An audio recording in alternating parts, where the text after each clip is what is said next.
Assalamualaikum warahmatullahi wabarakatuh. Selamat pagi kepada yang terhormat Bapak Dr. Dadang Rahman Munandar MPD selaku dosen pengampu mata kuliah pengelolaan pendidikan. Perkenalkan, nama saya Lea Akila Sangkala Kadang dengan NPM 2210630508082. Pada kesempatan kali ini saya akan menjelaskan mengenai proyek UAS yang telah saya buat. Jadi, di proyek UAS yang telah saya buat ini, saya mengambil topik dari antara banyaknya topik di dalam pengelolaan pendidikan, saya mengambil tentang pengelolaan guru dan tenaga pendidik. Nah, sekolah yang saya observasi adalah yang pertama, SMA Negeri 76 Jakarta, yang kedua SMP Negeri 162 Jakarta, yang ketiga SMP Negeri 116 Jakarta. Adapun observasi ini memiliki tujuan. Yang pertama adalah menganalisis perbedaan alasan seseorang menjadi seorang guru pada beberapa SMA yang berada di Jakarta. Yang kedua, mengetahui metode atau cara yang dilakukan dalam menjalankan tugasnya. Yang ketiga, mengetahui pemanfaatan alat peraga dalam menyampaikan materi pada mata kuliah yang diampu. Yang keempat, maksudnya mata pelajaran yang diampu. Yang keempat, menganalisis kewajiban guru dan menangani setiap konflik yang ada di dalam kelas. Yang kelima, menganalisis kewajiban guru untuk mengevaluasi kemajuan hasil belajar siswa. Baik, selanjutnya di sini ada cakupan dari pengelolaan guru. Yang pertama itu kita membahas tentang konsep pengelolaan guru dan tenaga pendidik. Jadi pengelolaan pendidik dan tenaga kependidikan adalah memegang peran penting dalam merencanakan, mengkoordinasikan, dan membiayai penggunaan fasilitas yang ada untuk mencapai tujuan pembelajaran secara efisien dan efektif. Yang kedua, kita punya regulasi pengelolaan guru dan tenaga pendidik.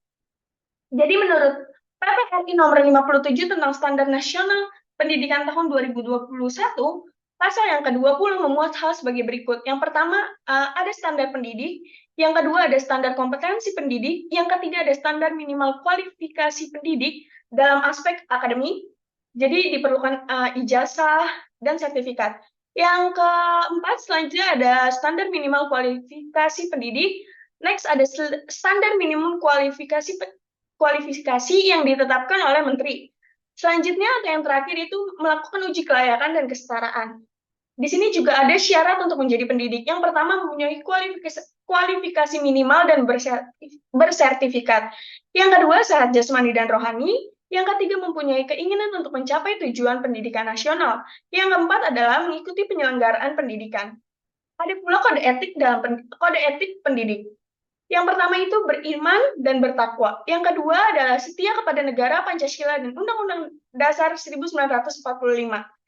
Yang ketiga ada menjaga kehormatan peserta didik. Yang keempat, didedikasikan untuk mendukung peserta didik. Yang kelima, bersifat ilmiah dan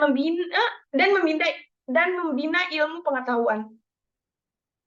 Adapun kode etik yang sudah saya cantumkan, ada beberapa kode etik yang belum saya cantumkan. Selanjutnya ada tugas tenaga kependidikan. Jadi menurut Departemen Pendidikan Budaya tahun 1983, Undang-Undang Nomor 20 tahun 2003 Pasal 39 menyatakan bahwa tenaga kependidikan bertanggung jawab untuk melaksanakan administrasi, pengelolaan pengembangan, pengawasan, dan pelayanan teknis untuk menunjang proses pendidikan di institusi pendidikan. Yang kedua, pendidik adalah tenaga profesional yang bertanggung jawab untuk merencanakan dan melaksanakan proses pembelajaran, melakukan pembimbingan dan pelatihan, melakukan penelitian dan pengambilan gambar. Ada pula hak pendidik. Jadi hak pendidik itu mendapatkan uang yang pantas dan layak karena hasil kerja mereka. Yang kedua, mendapatkan apresiasi atas kinerja yang sudah mereka lakukan. Yang ketiga, mengikuti pengembangan karir yang memenuhi persyaratan. Yang selanjutnya ada perlindungan hukum atas tanggung jawab dan hak untuk perlindungan hukum dan tanggung jawab. Yang selanjutnya ada kemampuan memanfaatkan bahan ajar atau peralatan atau fasilitas yang menunjang kelancaran pelaksanaan tugas. Adapun kewajiban pendidik. Kewajiban pendidik itu terdiri dari yang pertama itu mewujudkan lingkungan pendidik yang bermakna, menyenangkan, inovatif, dinamis, dan ramah diskusi. Yang kedua, menunjukkan komitmen profesional terhadap peningkatan mutu pendidikan. Yang terakhir itu memimpin dengan memberi contoh dan menjunjung tinggi reputasi institusi, profesi, dan jabatan yang dapat dipercaya. Next, di sini saya sudah jabarkan tentang kelemahan dan kekurangan dari pengelolaan guru dan tenaga pendidik di SMA yang saya observasi. Berikut adalah kelemahan dan kekurangannya.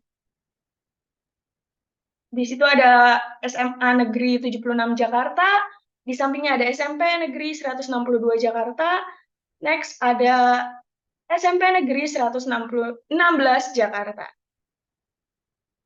Baik, jadi di sini saya mau menyampaikan beberapa pendapat berdasarkan fungsi pengelolaan guru.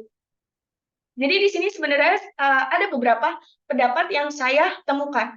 Yang pertama itu berdasarkan fungsi pengelolaan guru dan pengamatan saya di 3 sekolah, yaitu SMA Negeri 76 Jakarta, SMP Negeri 162 Jakarta, dan SMP Negeri 116 Jakarta, didapatkan bahwa yang pertama, fungsi guru adalah sebagai role model para siswa di sekolah, sehingga seorang guru diharuskan mencerminkan sikap yang baik agar dapat dicontoh oleh peserta didiknya.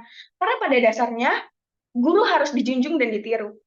Yang kedua, selain itu, guru juga bertanggung jawab penuh atas apa yang terjadi di dalam kelas selama dia mengajar. Yang ketiga, guru juga bertanggung jawab atas materi yang akan diajarkan. Maka dari itu, seorang guru sudah seharusnya memahami dan menguasai setiap materi yang akan diajarkan di dalam kelas nantinya. Yang keempat, dalam proses penilaian guru juga memiliki peranan penting. Guru harus menilai setiap hasil belajar yang telah siswa lakukan di setiap semesternya. Yang kelima, guru harus melakukan evaluasi pembelajaran kepada semua siswa. Hal ini dilakukan guna mengetahui sudah sejauh mana siswa dapat mengerti materi yang telah diajarkan. Jika siswa masih kurang, jika di dalam setelah melakukan evaluasi dan ada siswa yang masih kurang, maka guru harus berperan lebih lagi agar dapat meningkatkan hasil belajar siswa tersebut. Berikut adalah dokumentasi observasi yang telah saya lakukan. Baik, mungkin sekian dari saya. Mohon maaf apabila ada kesalahan. Terima kasih, selamat pagi.